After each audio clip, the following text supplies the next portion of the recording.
আসসালামু আলাইকুম। Welcome to colours of life. হঠাৎ বাসায় গেস্ট এসেছে, বুঝতে পারছেন না কি নাস্তা তৈরি করবেন?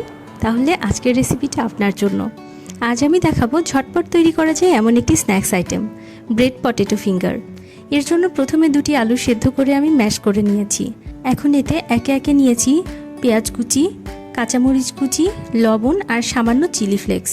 এগুলো ভালোভাবে মিশিয়ে নিয়েছি।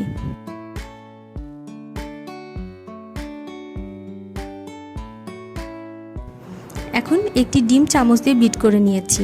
এরপর দুটি ব্রেড স্লাইস নিয়ে এর উপরে দিয়েছি মাখিয়ে রাখা আলু।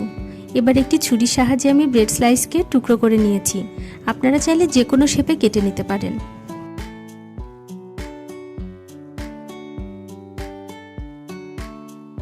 এরপর এগুলো ডিমের মিশ্রণে ডিপ করে ব্রেড ক্রাম্বে গড়িয়ে নিতে হবে।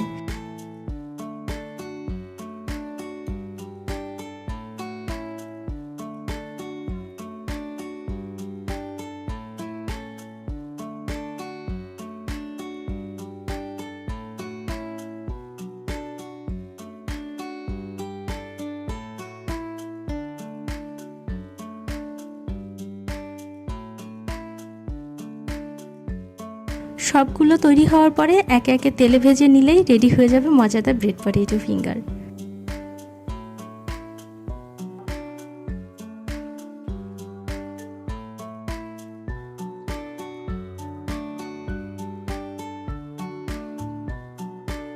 আপনারাও ট্রাই করে দেখতে পারেন এই সহজ রেসিপিটি। আর আমার ভিডিওটি যদি ভালো লাগে তাহলে অবশ্যই লাইক অ্যান্ড শেয়ার করবেন। আল্লাহ হাফিজ।